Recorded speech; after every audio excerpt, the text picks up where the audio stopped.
Ako tražite motor koji će pokrije svakodnevnu vožnju, vikend putovanja, a s vremena na vreme i da malo izađete van puta na makadam, ovo je motor za vas. Suzuki V-Strom 800.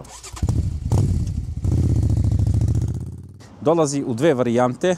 Danas na testu imamo regular verziju ili V800RE koji je u suštini skraćenica za Road Explorer i on dolazi sa 19 točkovima napred, 17 pozadi, nižim sedištem i malo manjim clearanceom, nekih 185 mm, dok recimo DE verzija je malo više off-road orijentisana verzija koju se nadam da ćemo imati isto uskoro na testu, koja ima napred 21 točak, mislim da je 855 visina sedišta i oko 220 mm clearance. Naravno, bitno isto da napomenem da je razlika malo i u hodu vešanja između ta dva modela, tako da ovaj model koji imamo danas na testu bi trebao da je idealan za svakodnevnu vožnju, putovanja, a i da vas negde malo spusti, kao što sam rekao, na makadam. Ono što je zanimljivo, šta se promenilo kod Suzukija sa ovim modelom, pošto nosi naziv V-Strom, potekao je od te čuvene njihove V konfiguracije motora, koje je nažalost sad sve više zbog euro normi ljudi prelaze na te parallel twin agregate, ali Suzuki je ovdje napravio parallel twin agregat od 780 kubika koji ima radilicu postavljenu pod uglom 270 stepeni i ona na taj način simulira rad tog nekog V agregata i zvuk, mislim, tog V agregata. Taj slučaj vidjeli ste to da koristi isto i Yamaha u svojim CP2 agregatima. Imali smo priliku, to jest imali ste vi priliku da gledate 8R i 8S koji manje više koriste isti agregat, isti zvuk, tako da zvuk na tim modelima je, da kažemo, jednostavno zanimljiv. I dalje je sličan tom nekom V, mislim nekada možda bude to kao V agregat, ali opet nekako imaš taj osjećaj kad voziš da imaš taj neki sličan zvuk. Šta je dobro kod parallel twin agregata, šta se meni sviđa, što je isporuka snage dostupna od niskih do kraja, ne gubi se nekako previše, tako da mislim da je to prednost kod ovih parallel twin agregata. Da krenemo od napred, vetrobran jako zanimljiv, postavljen pravo, ali nije na baš najbolja zaštita od vetra, može da se podešava mehanički, da se odvrne, da se spusti još, ali ovdje bi realno trebao da ide neki aftermarket. LED farovi i osvetljenje napred koje radi odlično. Testirao sam, verujte mi, vidjet ću ako bude mogo da snimam negde noću da vam pokažem. Šovine viljuške sa 50 mm hoda, upside down postavljene, 310 mm diskovi sa četvoroklipnim Nissin radijalno postavljenim kočenim aparatima. Vidjet ćemo kako to koči u praksi. Naravno ABS koji sam pomenuo, koji može se podesiti u više modova, gde se deaktivira zadnji ABS na pred točak 19-ica, kao što sam rekao. Motor zapremine 780 kubika, 85 konjskih snaga i mislim da je 78 Nm obrtnog momenta, ako ne grešim. Ima motor quick shifter, dolazi montiran ovaj čelični cevasti ram, što u principu čvršći, da kažem, materijal, ali to dodaje na težini. Pa imajte u vidu, ovaj motor teži 220 kg, što bih rekao da je na nekoj granici. Napred je vešanje podešeno za preload i pozadi imate ovaj remote adjuster gde možete podesite da bude tvrđi ili mekši u zavisnosti da li putujete sami s nekim, koliko ste teški itd. Pozadi, kao što sam rekao, točak 17, zaustavlja se pomoću diska od 240 mm i dvoklipno postavljenim, da kažem, kočenim aparatom. LED osvetljenje i na zadnjem štopu, LED migavci, sve je to cool. Ima podešavanje traction kontrola, mod ove vožnje, podešavanje ABS-a, tako da sve ono normalno što ti treba. Ono što je zanimljivo isto, ima taj easy start sistem, stisneš dugme, on ga pokrene, znači ne moraš da držiš dugme da se pokrene, stisneš, naravno se ugasi i također, kako se zove, može da ima taj easy start sistem, kad ga ubaciš u prvu, puštaš kvačilo, ne treba ti ništa, kako se zove, gas, on ti sam dodaje, da kažemo, gas da kreneš. Kao što sam rekao, motor je visok u regular verziji 125 mm, ja sam 181 i 115 kg i da vidite kako ja izgledam na motoru kad sednem, položaj sedenja, da kažem, uspravan, opušten, ruke su ti bukvalno ovako široke, korman prilično i možete lijepo da se uhvatite, da vidite kako mi izgleda položaj kolena, maltene po 90 stepeni, tako da motor je prilično, delo je udobno i ono što mi se sviđa kod Suzukija, posebno kod ovih Strom modela, je da ti fabrički ne treba aftermarket sedište, nego ovo fabrički što dođe je prilično udobno i onda ne moraš da ideš odmah na preradu, nego bukvalno ono možda se voziš s njim prilično dobro. U principu, da, to je to. Mislim da je motor prilično jednostavan, udoban i ono što treba da bude da kažem, čini funkciju pravog motora, ti radi posao, brate, da se voziš lijepo, udobno, da imaš dovoljno snage za sve. Tako da, idemo mi ovo da vozimo pa da vidimo kakvi će biti utisci iz vožnje. Plan se provozamo po gradu, malo autoput, možda tamo Kaval ili negde neki makadam ako nađemo. Stay tuned do kraja klipa da vidite kako se ovaj motor ponaša u praksi. Nove rukavice 5 Advanced Gloves kod brata iz Garage Shopa sam ih uzeo malo pre, odlične su, sviđaju mi se što su lagane, kao da su za ne znam, za rad na računaru, a imaju protektore i tu i ovdje, tako da baš su cool, imaju ovaj soft touch, tako da to mi se sviđa. No, idemo mi da vozimo Suzuki V-Strom 800, koji nije više V, sad je parallel twin, ali ima taj osjećaj isti.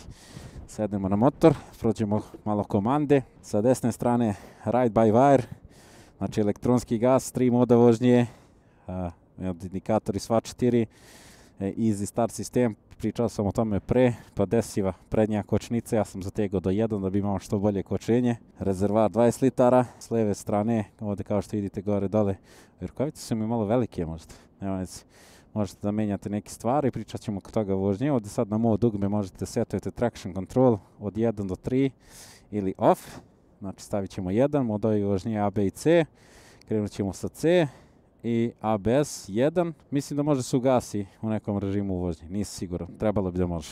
Sirena, migavci, kratko, dugo, sve klasično, štelovanje kvačila nije moguće, štelovanje vešanja za preload jeste i pozadi jeste. Znači stisnemo dugme, motor se pali, C režim mod, kao što smo rekli krećemo, cak u prvu, nema nikakav trzaj, stavimo na očare, puštamo kvačili, idemo da krenemo, da vidimo kako se vozi. U C režimu, ovaj agregat, vozili smo ga u 8R-u i 8S-u i ponaša se tu odlično. Vidjet ćemo kakav je u ovom agregatu. U C režimu malo bih rekao da je možda lenj, ali ajde da vidimo, nećemo da kvasimo motor. Ovdje ovu zgradu kvase na maksimum izgleda. Idemo desno. A boga mi, i u C režimu ima on solidno snage. Vidimo kakav je za grad, za provlačenje. Ovako prvi utisci su da je baš lagan za upravljanje. To mi se sviđa. Vidimo ovdje za provlačenje, evo, bez problema, smo se vorukli. Zaštita od vetra, kao što sam rekao malo pre možda u najavi, nije najidealnija, ali na ovako toplom danu, mislim nije 38, ima nekih 32 stepena, mislim da mi i znači da imam što više vetra. Znači ovaj C režim je u principu nekako najlakši za gas, znači recimo ako možda prvi put kupite motor ovakav ili ako pređete na ovakav motor i hoćete da krenete lagano, krenete možda s tim. Menjač, pronalaženje neutrala iz prve, kliktanje u prvu je lagano, probat ćemo posle iz druge, idemo se vozimo pravo. Upravljiv je baš lepo, to mi se sviđa.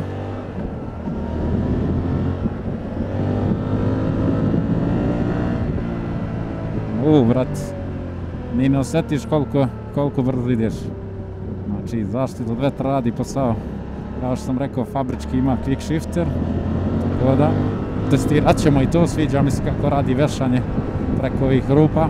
Ali testirat ćemo ga posle i po kaldrmi, gde je i još bitnije da se vidi. Ali ovaj 150 mm hod na vešanju napred i nasad mislim da je za ove beogradske džombe fantastično. Izvinjavamo se, kočnice. Kočnice su okej, nisu nešto sad wow, ali rekao bi da su okej. Tako da je ovdje preko višina kombinacija udobnog sedišta i dobrog vešanja radi okej.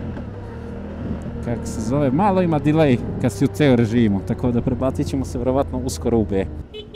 Stani da se provučem ja, drift je, op, hvala. Op.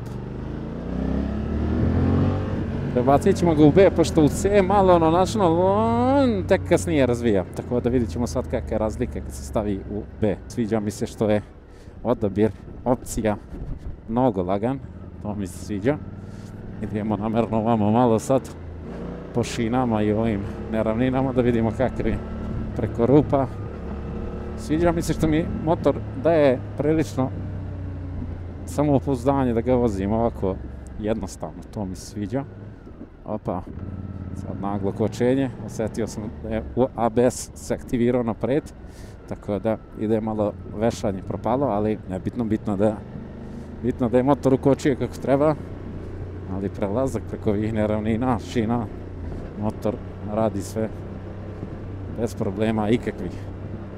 Sad ćemo i ovdje da probamo da ga popnemo. Dobro, u B režimu je agresivniji, vidi se odmah, boga mi, to je cool. Tako da, testirat ćemo posle i quick shifter negdje kad budemo imali priliku. U principu sviđa mi se što je udoban za grad. Baš je udoban i deluje mi da mi nije prevelik. Imaš taj neki opušten položaj sjedenja, anšlag ili šta već koliko se pomera volan, mi se isto sviđa, baš je nekako upravljiv. Snage, rekao bi, više nego dovoljno. Idemo lagano sad gore kroz kaldrmu. Opa, quick shifter, lijepo radi, boga mi. Sviđa mi se, ali ovo je sad pri da kažem većim obrtajima, testirat ćemo ga i recimo kad idemo ovako polako na neki 2000 obrtaja, ne bi sad da ga baš silujem, ali čisto da ga testiramo i prinižimo obrtajima. Evo sad ovdje 3000 obrtaja. Ok, cakne, malo te cimne. Ono što mogu da primetim, ok, danas jeste toplo. Piše 34 stepena, da motor je bio na suncu dok sam ga snimao. Osjećam da greje dole u predelu stopala. Tako da bukvalno tu se osjeća da greje baš fino. Ne znam sad koliko to neko možda smeta ili ne, ali ono moram da napomenem. Sad ovdje preko kaldrme i preko ovih rupa 19-ica, 17-ica kombinaciji rade skroz ok posao. Sviđa mi se, nije ništa neudobno. Ovo sedište je baš udobno, brate. Kao što sam rekao na početku videa, jedan od retkih možda motora gdje ne moraš u startu da razmišljaš za aftermarket sedište. Kod većine ostalih i brendova i motora, mislim ok, možda i kod Suzuki za neke motore ta situacija, ali sa ovim modelom definitivno nije. Testiramo ovdje kočnice pred stop 150. Ok, izvolite gospodine, izvinite, samo smo hteli testiramo kočnice i rekao bili su kočnice skroz ok. Bile su mi slabe prvi dan kad sam ga uzeo, ali onda sam pomerio da mi je što bliže, pošto volim da mi je što bliže taj prvi bajt, da imam što bolji osjećaj i onda kad sam i naštelovo, onda mi radi skroz ok. Za sad, motor po gradu, baš lijepo se vozi. Probat ćemo ga posle i u A režimu koji je, da kažemo, najjača puna snaga. Ono što mogu da kažem da ride by wire sistem ovdje radi skroz ok. Znači nema nikakvih nekih evo i na, osim ako hoćete da kažem sami da ga iscimate, ali možete bukvalno dozirate gas skroz lagano. I kad odvrnete gas, isporuka snage je nekako linearno. Zadnja kočnica isto solidna, što moram da pohvalim. Nije baš da se ne osjeća skroz, evo sad ću ovdje na ovaj ležeći samo na zadnju da ukočim. Može se koristi u kombinaciji s prednjom, ali rekao bi da pomaže dosta da se nekako brže zaustavi motor kad kočiš s obe i uvek kočim s obe. Pogotovo kad nije, ne znam, da nekako bolje iskontroliše motor, to mi je neki utisak. Korman je širok, ali znaš što mi imam neki osjećaj, ne znam sad, ako budeš neko testirao ovaj motor, kao da mi je ovaj deo ruke nekako nategnut. Znači ne iznutra, nego ovako spolja. I da je moj motor, ja bi ga možda još malo čak udaljio, da budem baš da se raspištoljim, što se kaže. Ovako je malo zauzmeš komandu. Sada stojimo na semaforu, na suncu. Ovako kad taknem s rukavicama, ne osjećam neku toplotu. Ali u vožnji, kad voziš, izlazi odatle neki vruć vazduh.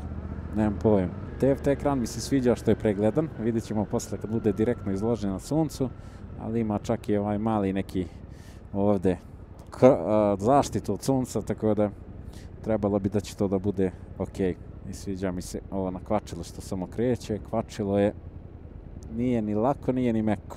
Tako da negde između. Malo trening moraš da radiš u principu, tako da čisto da znate i to. Boga mi, lepo upravlja motor. Sviđa mi se. Udoban je. Podsjeća me negde, mislim, nemam pojma, iako nije ista kategorija, ali NC 750. Pa možda i jest. Nemam pojma, tako da taj neki položaj sidenja itd. Samo što je nekako, ne znam, dobiješ malo više snage, dobiješ quick shifter koji u većim obrtajima radi skroz ok. Boga mi ispušta ovaj agregat dosta toplote. Sad sam primetio da baš ispušta solidno teplotu.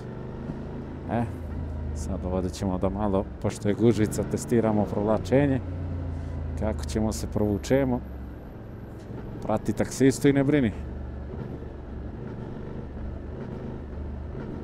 Sad kad idem 30, moram baš i kada dam gas, malo secne.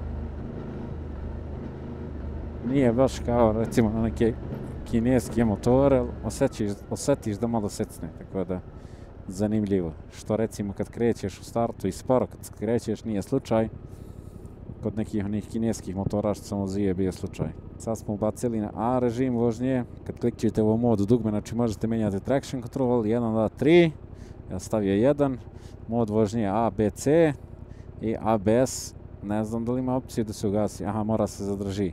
Zadržiš dugme da bi se aktivirao ili deaktivirao. Imate 1, 2, samo da vidimo.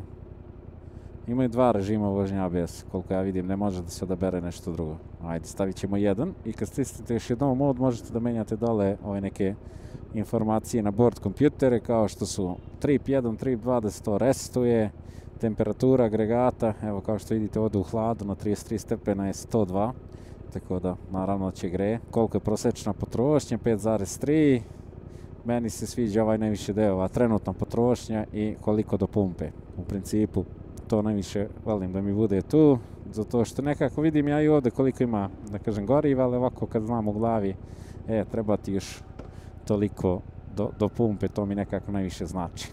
Idemo sad da vidimo A režim vožnje.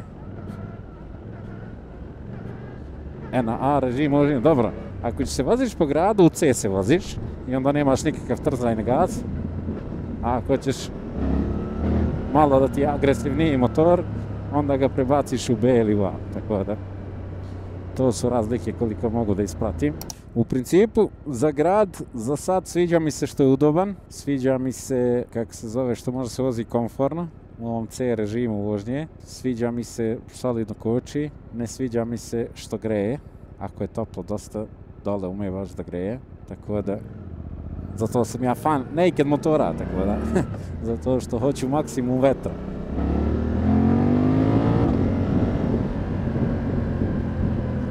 I sviđa mi se što je udoban, ne znam da li sam to rekao, već ovo vešanje i sedište radi odličan posao. I ove rukavice mi sviđaju, prolazi vetar skroz. Evo sad, recimo, menjač quick shifter na dole, malo cakne, nije ništa strašno, ali možete da šaltate i bez kvačila, eto. Znači radi pri nižim obrtajima solidno, to mogu da primetim. Idemo malo na autoput, probamo pobegnemo da vidimo kako se zove, kako se vozi na autoput. Ono što odmah znam da će da mi fali na autoput, nekako ovaj motor mi je pravljen baš za putovanja, fali mi tempomat, koliko je, brate, sigurno nešto. Ovako da plivaš kao da voziš, brate, neki, šta znam, nej, ili što god, bela linija, ABS spalio, testirali smo i to. Kad agresivno ufatiš prednju, propadne malo viljuške, tako da za moju težinu bi mogao da podesi malo preload. U principu, da sumiram utiske za grad. Znači, udoban, praktičan, nije ogroman, nije težak, to mi se sviđa. Ne sviđa mi se samo što greje po gradu i to je to. Sve ostalo mi je ok skroz. Lepo se vozi, lako se provlači, ali highlight mi je nekako ta udobnost. Za rupe, zbog većih točkova i za vešanje. za krivine isto mi daje samopouzdanje, bukvalno da me pitaju koji motor bi imao poverenje da sedeš sad da ga voziš negdje daleko i udobno je definitivno ovaj. Pogotovo što znam da mi onda tad grejanje ne bi toliko ni smetalo. Ono što nisam napomenuo, preglednost retrovizora kakve. Za sad deluje sve ok. Osjećam, mogu mi sad na autoput kad si na suncu da greje po nogama prilično. Laganje skroz za provlačenje i sviđa mi se sediš o 125, ali opet si nekako na motor. Visoko i pregledno ti je, tako da to mi je cool. Vibracije za sad ne deluje da ima. Snage više nego dovoljno. Vidjet ćemo posle 6000 obrtaja da li ima vibracije. Noge raširimo malo ovako da se ohlade. Zaštita od vetra. Pa ovako pri brzini od 100 km na čas rekao bi da ide negde kad se diš ovako normalno u vrh kacige. Kad se ispraviš ovako, ispraviš kičmu, ja sam 181.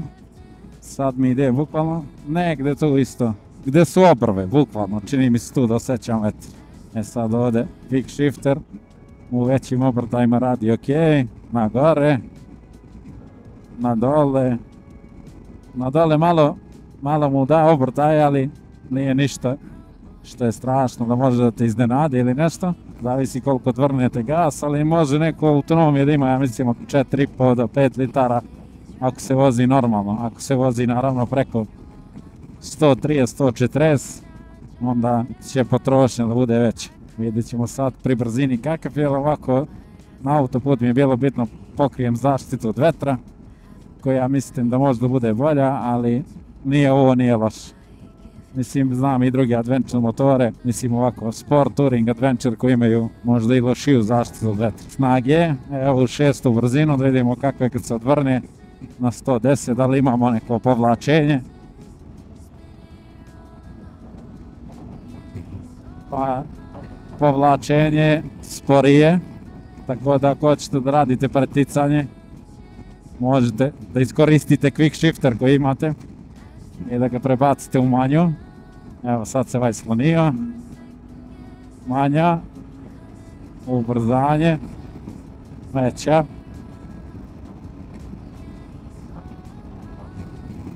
Dobro, baš je solidno, da kažem, stabilan pri brzini. Sad osjećam malo turbulenciju od vazduha na vrhu kacige. To je bitno da napomenem, ali ovako za kruziranje motor mi daje skroz samopouzdanje. To mi se sviđa. Pravi je nekako motor za ture, rekao bih, brate. I možeš da ga voziš na autoputu u 6 konstantno. Nisam primijetio sad da ima neke turbulencije ili neprijatan osjećaj osim, da kažem, na kacigi. A što se tiče motora, motor radi agregat kao pes, naravno da fali malo zvuka, da bude taj osjećaj. I ono što da, mogu da kažem, na primjer, sad toliko je motor utišan, da zvuk te radilice koja je postavljena po 270 stepeni, nije recimo kao na CP2 agregat, čini mi se, to je sad, to tek kad staviš neki aftermarket izduv, možeš da osjetiš razliku. Ovako za ove krivine ovdje po autoputu, bukvalno motor pliva lagano. I pri većoj brzini, ok, skroz. Evo sad bukvalno 120 i u krivinu ulaziš, mislim blaga krivina, ali bez problema. I ne osjećaš koliko brzo ideš dok ne vidiš na satu, vrat. Za autoputnike utisci moji su, ima dovoljno snage, linearna je, nije nešto sad wow. Zaštita od vetra bi isto rekao da je solidna, ali da nije idealno. Ono što mi fali je tempomat, zato što bi ja onda stavio recimo na 130 ovdje tempomat i ovako raširio noge da me hladi. Pošto ne osjećam na autoputu da mi toliko greje, ali opet da se hladim, pošto je danas prilično toplo, palio bi samo tempomati i ovako bi kruzirao. Bukvalno, za to mi se sviđa. Tako da, to su neki utisci, da kažemo, vožnje sa autoputa. Kad ideš brže preko 130, onda potrošnja ide preko 5,5 litara. Kad si do 130 troši oko 5 litara, tako da to je bitno isto da vam napomenem da znate. stabilnost pri brzini je skroz ok. Znači vetar ti samo smeta u vrhu kacige, ali ovako kad se spustiš, motor se ponaša skroz ok i pri većoj brzini. Idemo sad malo izaći sa autoputa, ako nađemo čak neki makadam, voleo bi to da vam snimim, zato što mislim da može da se vozi sa ovim vešanjem. Gume nisu možda baš ove za makadam, ali mislim da su skroz ok, da no, tipa ako planiraš negde malo da ga spustiš bilo gde van zemlje, da ne moraš se brineš crčit će mi motor, ali za puteve je idealan, ovako iza krivine pravo uživanje, pogotovo tu negde do 130, 140, posle ok, ako hoćeš da voziš brže, već ulaziš u prekršaje i u principu rizikuješ i ne pojma, tako da za neko normalno korišćenje, za nekog normalnog bajkera, rekao bi da je skroz ok, da ima snage više nego dovoljno. Meni je highlight što je, da kažem, udoban motor, udoban i stabilan, to mi se sviđa. Kočnice ovdje u kombinaciji prednja, zadnja odlična, menjač, padanje u krivinu, dobro u sport režimu je malo agresivan, tako da ja bi ga uzio možda uvijek u B režimu. U B mi je super, pošto u ovom A režimu bi morao da pratim i kako stiskam gas. Ali čisto da vam spomenem i to. Evo ovdje preko ovih rupa. Ono što nisam testirao kakav je da se ustane. Odlično.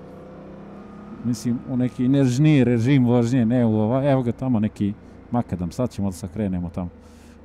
Čisto malo da vidimo kako je. Da ga prebacimo recimo u B i da ugasimo traction control. Samo da vidimo da li ima nekog sudari. Evo da vidimo ovdje bukvalno jedna traka. Može se okreneš bez problema. Run! Gasili smo traction control. Idemo ovdje malo van asfalta. Samo da vidimo kakav je ovako za vožnju i po travi i to. Brate, skroz ok. Mislim, nisu ove gume najbolje, ali brate, može da ga voziš ovako lagano negde i po travi. Čisto da se tu okrenemo po livadi dok neko ne izađe s puškom da nas puca. Ali vešanje radi skroz ok posao, nijednom nije propalo. I guma, za sad, i ova road guma mi nije propala. Tako da, to mi se isto sviđa. Ovdje sad, op. Boga mi, zanimljivo.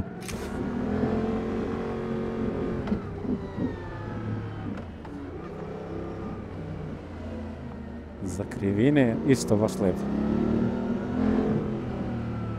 Malo doziraš kočnicu.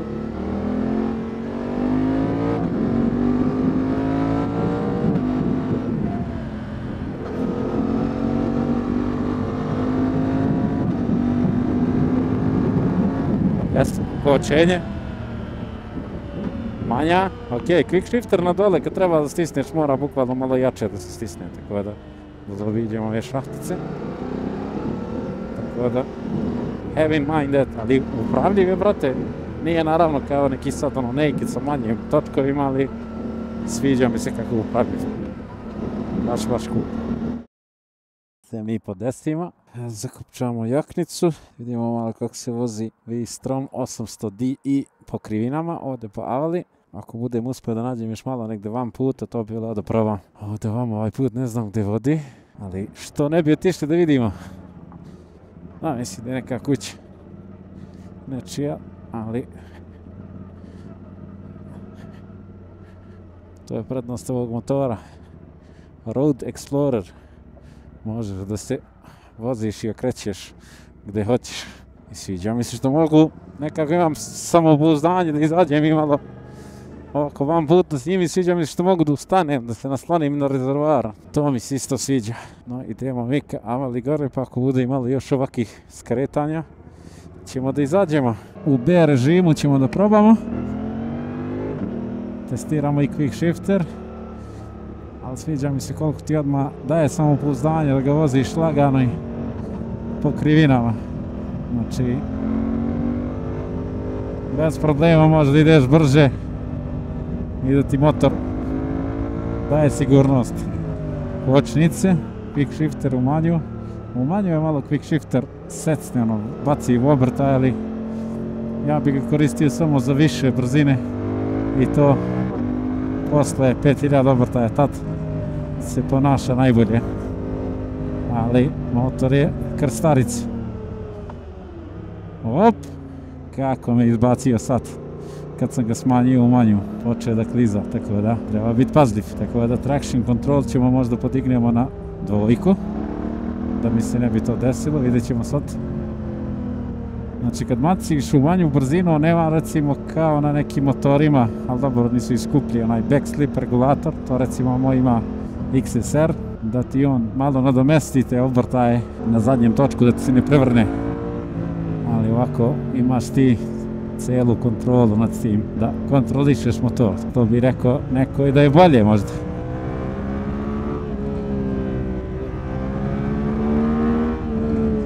Sad smo išli u crvene obrtaje, brate, ide drugom.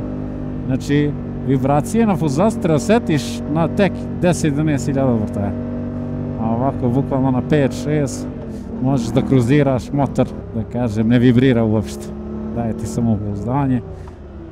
Evo, sad smo ga bacili u manju, on malo ga iskontrolisao, malo probacio snagu na zadnji tračak, traction control malo odradio posao, ali mogu da kažem da se po krivinama jako lijepo vozi. Sviđa mi se to.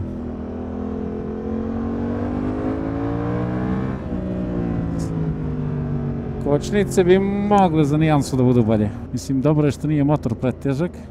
Evo ga, vam otvore neki put. Sad ćemo da vidimo da li smo promašili misiju. Ali eto, čisto da testiramo. V-stroma ovako negde u šumu, brate. U provali je dobro, ovdje malo krug dubijemo ako ništa. Ali nije kao tenera, nisu gume te koje ti trebaju. Ali u principu poenta je da možeš ovo da uradiš. Ovo je baš neki, ovo je za neki cross, tako da sigurno nećemo ići u gore uzbrdo, nego ćemo ovdje da se okrenemo. Traction control i dobro, na 2 radi odlično posao. A kad ga ugasiš, i ABS dobro radi. Odmah okreće točak, tako da znači ABS i traction control da imaš ako hoćeš da budeš siguran. Za krivine mi je isto fenomenalan. Daj mi samopouzdanje, lagano se vozi, lagano se obara. Kontrola na kormanu ti je nekako širok korman, bukvalno samo pratiš krivinu, a stopiš se nekako s motorom.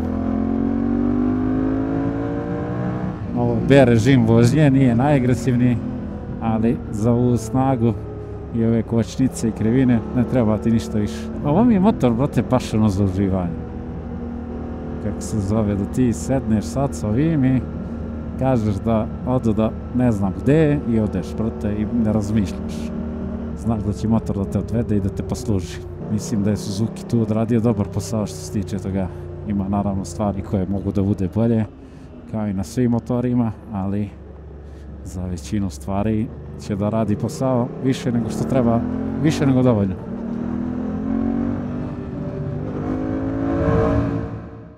Kakva lepa vožnjica. Možda V-Strom 800 neće opravdati očekivanja svih, da kažem, ljubitelja Suzuki za to što je izgubio taj njegov V-agregat, nije možda najjači u kategoriju, nije najbrži, nije najlepši, ali po mom mišljenju je definitivno motor koji će da te povede svuda, što je, ja mislim, i poenta ako hoćete da kupite neki ovakav motor. I sviđa mi se taj njihov opis, taj Road Explorer, bukvalno, kao što ste vidjeli, može da se vozi lijepo i po gradu, i na autoputu, po krivinama, a čak i malo da se spustite negde, vidjeli ste, po travi, po zemlji ili šta god, i to sa gumama za asfalt. Tako da, iskreno, baš za te neke stvari me iznenadio koliko je svestran i praktičan, tako da bravo Suzuki, dobar posao odrađen, sviđa mi se. Sad ću da malo ispričam šta bi mislim moglo bude bolje, šta mi se nije svidjelo, šta mi se svidjelo i da ga na kraju naravno ocenimo. Odličan motor, iskreno,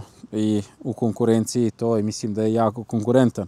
Sad svestran je, mislim svi motori ti su svestrani, Tenera i Transalp. Tenera je više možda za off-road, Transalp isto možda direktno konkurentan njemu, ali mislim da nisam ga vozio, ali možda ne znam da li je toliko udoban, ovaj je baš udoban i lagan i za po gradu itd. I s ovim road gumama i konfiguracijom baš se lijepo vozi po krivinama i po putu, tako da odličan motor. Agregat, snaga, modovi vožnje. Mislim da ima snage više nego dovoljno. Modovi vožnje su lijepo urađeni u ovim, da kažem, oštrijim, imate oštriji responsiv na gas, traction control, ABS, sve to radi kako treba. Kvalitet izrade mi je isto skroz ok, ne bih sad nešto se požalio, osim možda na vetrobran, ali to je nešto što možete menjati aftermarket. Obrtometar isto odličan, TFT ekran i to sve pregledno, to mi se sviđa. Menjač radi odlično, to mi se sviđa, quick shifter bi mogao da radi bolje. Ja sam ga koristio uglavnom od 5000 obrtaja pa na gore. Ovako, na primjer, za neko agresivno korišćenje ne bih ga sad koristio nigde, ni jedan motor ja ne koristim nešto quick shifter u niski obrtaj, nešto mi je bukvalno, imam osjećaj da mučim motor, tako da to sam isto imao osjećaj s ovim motorom. U principu, možda bi mogao da radi malo bolje quick shifter, vešanje, to jest ogibljenje, napred i nazad, šovino radi odlično, 150 mm hod za sve rupe, za džombe, i za čak neki manji off-road je odlično. Šta bi voleo da bude bolje? Zaštita od vetra za autoput definitivno, znači radio bi neki aftermarket za zaštitu od vetra, da mi bukvalno vetar ide iznad glave ako planiram da vozim baš autoputem, ako ne planiram da vozim autoputem ne bi radio.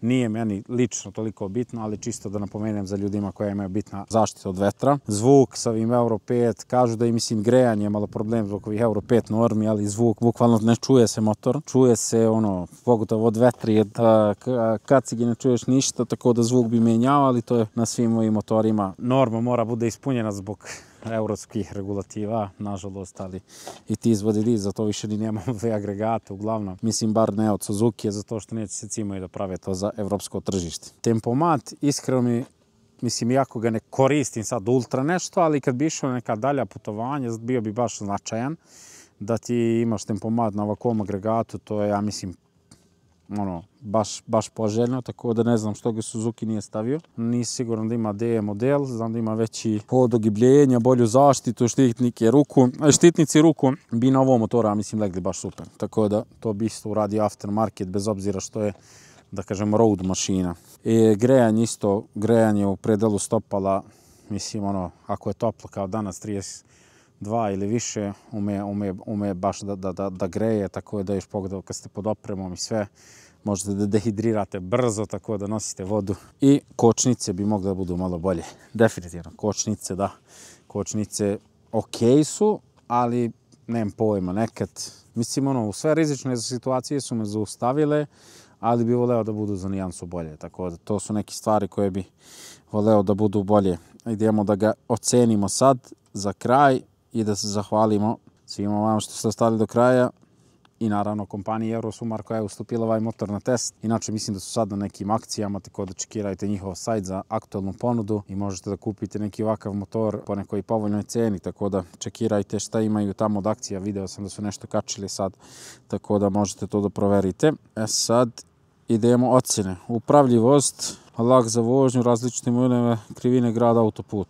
Tu petica, motor ima fantastičnu ciklistiku, nemam problem da kažem, stvarno se vozi odlično i po krivinama i na autoput je stabilan i pri brzini, tako da tu ne bi imao šta da dam. Udobnost, sedište, položaj sidena, zaštite od vetra, vibracije. Udobnost bih rekao da je petica, osim zaštite od vetra možda bude bolja, ali neću da mu dam četvorku zato što je stvarno motor udoban. Vešanje odlično, sedište odlično, fabrički, zaštite od vetra je možda individualna stvar, sad zavisi od ljudi kome to šta fali. Zabavu u vožnji, u principu nije najzabavniji motor, tako da tu bi mogao da mu dam trojku, četvorku, možda čak i trojku, nije sad da sam nešto uživao, toliko se smijem, više mi je bio praktičan i zanimljiv motor, a ne sada je nešto ultra zabavan. Ovo je više praktičan motor, tako da ajde nek bude trojka. Performanse, kako ide, kako ubrzava, kako koči, ide je super, ubrzava skroz ok, mogao bi da koči malo bolje, tako da je tu četvorka. Cena, kvalitet, mislim da on 10.600 i da ono što dobiješ za ovaj motor, rekao bih da je ok, možda četvorka tu, zato što tempomat bi voleo da ima, ali dobiješ fabrički quick shifter, udoban motor, koji možda voziš svuda, tako da nemam pojma. Recimo Honda NC ti je malo slabija, na 9.500, 9.700, Tracer novi isto tu nešto, sedmica oko 10 i nešto čini mi se. Tako da mislim da je ok, ali Tracer novi ima tempomat, ima malo više funkcija, tako da nemam pojma. Možda četvorka. Praktično, da li je tu čisto petica, da li je pogodan svakodnevnu vežnu putovanje, ima prostora za sve. Za praktičnost tu nemam dilemu, praktičnost čista petica, možda voziš sam, možda voziš dvoje, dodeš na kraj svijeta, imaš pozadnji holder za kofer i sve, znači bukvalno motor može se napakuje da ideš na kraj svijeta s njim, tako da i da ga voziš svaki dan, tako da čista petica. Izrada i završna obrada, samo da vidimo tu još nešto, da li nešto imam se požalim, mislim da nemam, da je sve ok kako treba. Sve super, stvarno, agregat super, LED osvetljenje super, ekran super, menjač super, tako da nemam pojma, sve mi deluje ovako i kvalitetno i na klik. Znači, ne deluje ništa kao da će crkne, znači, to je najbitnije ovako kad ga vidiš na prvu. U principu, to je to što se tiče ovog modela. Pišite koji naredni Suzuki bi voljeli da testiramo, da li slabiji V-Strom 650 koji, ja mislim, zbog agregata će da ide u istoriju, da bit će zamenjamo im 800-kom ili 1050, ja mislim da je agregat koji je jači od ovoga, da vidimo koliko je on bolji i šta on ima da ponudi u poređenju sa ovim motorom. Tako da, u principu, to bi bilo to za ovu recenziju. Hvala svima što ste ostali do kraja da odgledate ovo, hvala svima što podržavate kanal. Ako vam se svideo ovaj klip, like, share, subscribe, komentar, šta god, sve to znači. I još jednom, naravno, hvala kompaniji Eurosumar koja je inače zvanični zastupnik Suzuki motocikala za naš region gdje možete dobijete najnovije informacije i najpreciznije informacije o akcijama, novitetima i svim modelima za ovaj brand. Moje je tu samo bilo da vam približim nekako iz ljudske perspektive kakav je moj utisak i da vam prenesem neko moje mišljenje. Neko će se složiti, neko neće, ali nadam se da ste uživali. Do sljedećeg druženja, ne menjajte kanal, na pravom ste mjestu. Ćao! Kako vam se sviđa Suzuki? Ajde, laj sad!